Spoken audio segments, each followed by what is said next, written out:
Today we are taking a look at Volume by Bithell Games, who earned early success with its first game, Thomas Was Alone. While Thomas began with humble beginnings as a flash game, creator Mike Bithell expanded on his original idea, then secured Danny Wallace, who narrated with such warmth and charm that it endeared the game to many people. Volume is a much bigger production. Bithell Games is expanding on the successful formula it used with Thomas Was Alone once more. Volume is a stealth action game whose story revolves around an adapted retelling of the Robin Hood legend. You play Loxley, a young thief who is stealing from the rich and giving to the poor. Well, sort of. Loxley is in a virtual reality simulation of wealthy locations. His assistant, Alan, voiced by the memorable Danny Wallace, aids Loxley in his endeavors.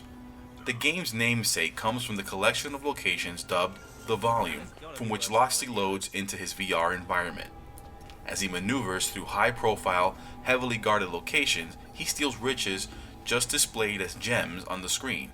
He is broadcasting himself all over the world, pulling off these simulated heists.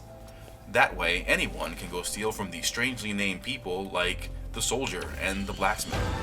The way the story is presented leaves a lot to be desired. In true Robin Hood form, you are stealing from the rich and giving to the poor. However, Volume attempts to delve a little further and tries to justify itself using modern reasonings to do so, and it just falls flat. Alan, your AI assistant, questions Loxley's motives, but Loxley's counter-arguments are absolutely flat and useless.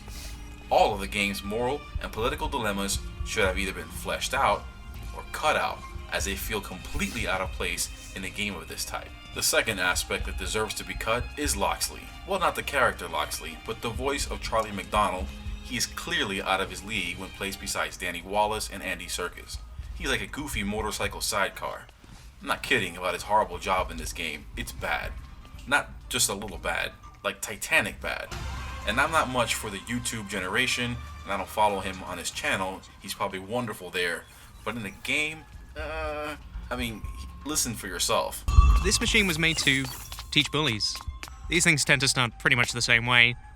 This machine was made to teach bullies. These things tend to start pretty much the same way.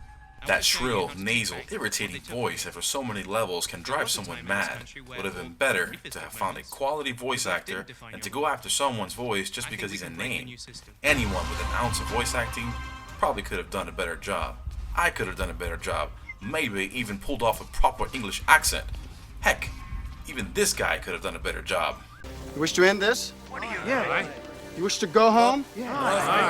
Then we must stop fighting amongst ourselves and face that the price for it may be dear. And I, for one, would rather die than to spend my life in hiding. The sheriff calls us outlaws, but I say we are free. Now there is a lot to like about Volume. Housden's music, for example, fits the game nicely. There are many tracks I enjoyed, especially the voice work done in the background of Volume's theme song and during the frantic escape and illusion music. The game relies heavily on minimalist art design.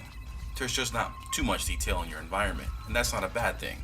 Corridors, hallways, rooms are clearly defined, as are guards' vision cones and other dangers. The visuals are there to aid you in your cat burglar antics, not to detract from them. And stealth action is where all the fun lies in Volume. I personally enjoyed the fast responsive controls on either game controller or keyboard. The game's learning curve is a slow and steady climb, which again is greatly appreciated. Guard AI is pretty bad, but they make up for it by their quick aim, taking you out of the mission with a quick shot to the head. With some practice, a couple of guards can be eluded using the environment, but as the complexity of each level increases, and more than one enemy type are patrolling the mazes, these escape scenarios become impossible for those trying to carelessly force their way through levels. As you progress, you are introduced to various devices that can aid in distracting the guards, moving them out of your way so you can stalk by undetected. While some of these gadgets visually are not impressive, their effect is tantamount to getting by the game's more complicated traps. The strange question is, why do evil rich people litter their homes and valuable storage areas with gadgets whose perfect use is to bypass their own security systems? Volume is fun and engaging. It is a solid and well-made title, and there is an extensive amount of levels that I enjoy playing through. The heists that offered the most freedom to move or multiple gadgets to try out were especially brilliant. The game also comes with a level editor for creating your own devilish scenarios and unleashing them on players worldwide. Mike Bithell is also listening to what his fans have to say. At the time of this review, there have already been a number of updates, one allowing the option for no voice work to play the game, just the scenarios themselves. So while the writing in this game could use the delicate scalpel of a copy editor and some quality voice work at times, it is overall a fun and entertaining game with a lot to offer. That is why I am stealing an 8 from the rich and giving it to Volume. For a more detailed review, please visit us at GoneWithTheWin.com.